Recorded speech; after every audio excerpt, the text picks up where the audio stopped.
heavyweights collide in Charlotte. Coming up this weekend, the former king in the ring, kickboxing champ, it's Black Jag Carlos Ulberg. He is absolutely surging, looking to make it 4 in a row when he takes on the former WWFC champ. It's the duelist Ihor Potieria. I mean, we should change that nickname. He's officially Pedro Siriaco. He's the legend killer. And when you look at Ihor Potieria, a small section of Red Sox and Yankees fans got that one.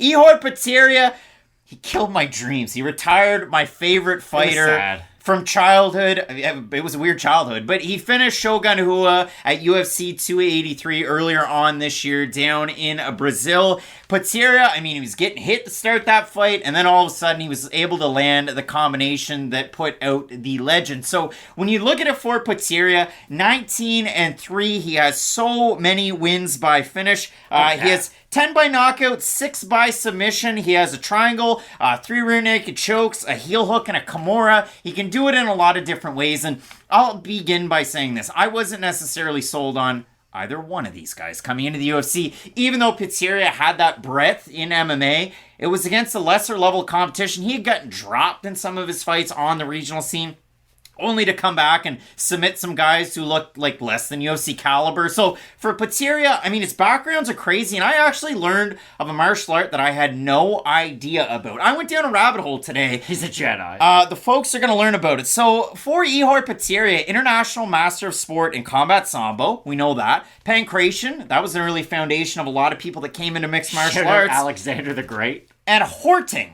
Horting, and I had to learn about Horting. So it's a Ukrainian, and I quote, system of complex physical training, self-improvement, spiritual, and cultural education. I learned that from CrossFit. A UATV English video. And then I went out and I watched a video that just came out in the last week from Fight Commentary Breakdowns, and it's got a lot of views. And he likened it to bare knuckle boxing and a mix of wrestling. To me, it kind of looked like a little bit of MMA, but Horting, I learned something new this time. But Ihor Potieria, out of that southpaw stance, he's a little bit of a tricky sidewinder. He throws big looping shots. He eats leg kicks like they're going out of style. He'll occasionally throw his own. But Shogun was really beating up that lead leg early on. And if you look at it for Black Jag, I mean, he's definitely learned from that UFC debut where he blew his load in the first round. To who, though, Craig? Kennedy Nzechukwu. A good fighter. Apparently the hottest fighter in the light heavyweight division. But for Ulberg, he even references that in some of his interviews. And he did one not that long ago on May 1st with Combat TV, where he said, and I quote,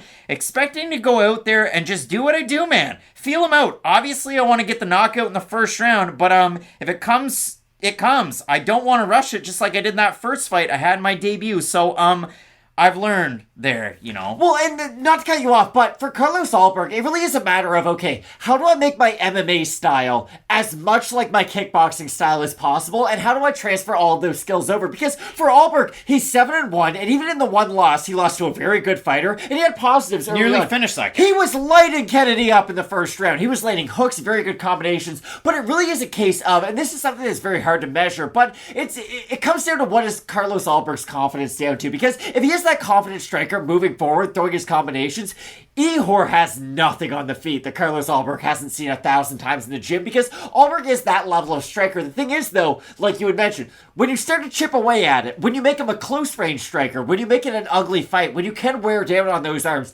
test the takedown defense, it's kind of like with Izzy early on in his career, right? Izzy had a lot of fights, luckily, so he didn't have to come over to the UFC when he was 7-1, right? He fought Melvin Gillard. Not the greatest fight at middleweight, most but still. knockdowns in UFC lightweight history. Melvin Gillard. Welterweight, middleweight, Melvin Gillard. My whole point is, though, Izzy was able to fight guys with a high level of experience on the way up, whereas Carlos Ulberg is still kind of learning on the fly, so I think this will be another interesting fight for him, because when Ulberg is able to just flow on the feet, throw his combinations, throw his power shots, there's not a lot of guys in the division who can stand up to it. I can honestly say that. But if Potieria can, and that's the thing, you had brought up the submission wins, those are going to be the important thing, because Ihor's going to have to be very elusive on the back foot when he is at that long range, and I think he's going to have to be really aggressive up close. Now, he's going to have to eat some shots for his trouble, but if he can start to wear on Ulberg and start to diminish some of that distance in between the two of them, I could see Potieria going in there and pulling off the upset. Well, and if you look at it for Potieria, I mean, 15 of his 19 wins are in the first round, getting those finishes, and coming into Dana White's Contender Series, he beat two guys with combined combined opponent record of 24-7, but before that it was 53-76. So it was a poor level of competition. He fought Nikolai. He lost that fight. He got finished in that fight. Competitive enough first round. He did get hit quite a bit. Second round, he gets finished, and Carlos Ulberg finished Nikolai his last time out, so that lends a little bit of credence. What I liked out of Carlos the last fight against Nikolai was he pounded that outside leg to the point where it was just hanging on by a thread. Nikolai was switching stances, and then when he went into rush, he got hit quite a bit.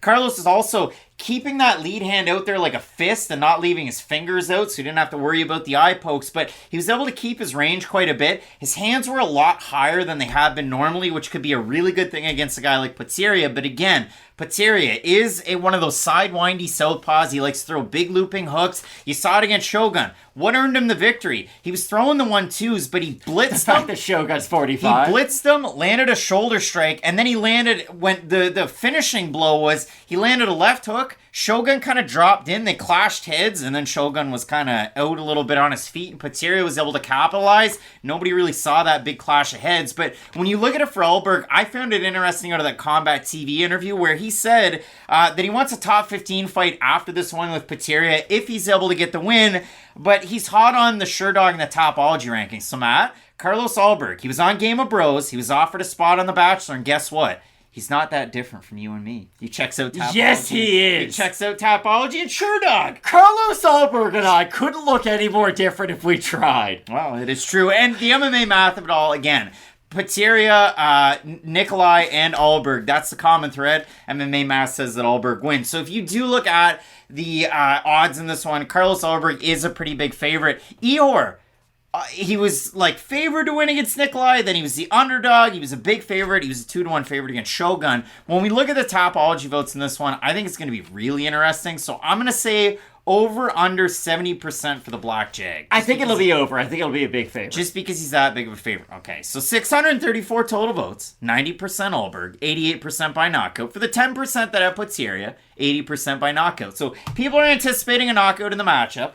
I think Carlos Ulberg wins it. What do you think? I think Carlos Ulberg is fighting a lot more like the fighter we saw in round 1 against Kennedy Nzechukwu. And maybe he's fighting more just like the kickboxer we had seen before he came to the UFC. That's the big thing about Ulberg. I think it does take a little bit of time for your skills to completely translate over. And you have to remember, only 7-1, not a lot of experience. So again, like I had said, he still is learning on the fly. You had mentioned it, I wanted to bring it up again. The leg kicks are going to be a big factor in this fight. And if Ulberg can slow down Potieria with the leg kicks, he's going to be that much more available to be hit by his big combinations. We talked about the strength and conditioning at Gabe Green, who's also on this card, and make sure you check his Instagram out. I'll throw it up there for Ihor Potieria. He's training a Tiger Muay Thai for this one, a lot of strength and conditioning, and in his last fight against Shogun, he was training out of Lumpini Muay Thai. So you talk about some big Muay Thai gyms over there in Thailand. Ihor Potieria has represented them, ATT in the debut against one Nikolai, but when you look at both of these guys, this is going to be the biggest cliche I'm going to throw out this week, I promise. When you look at both of them,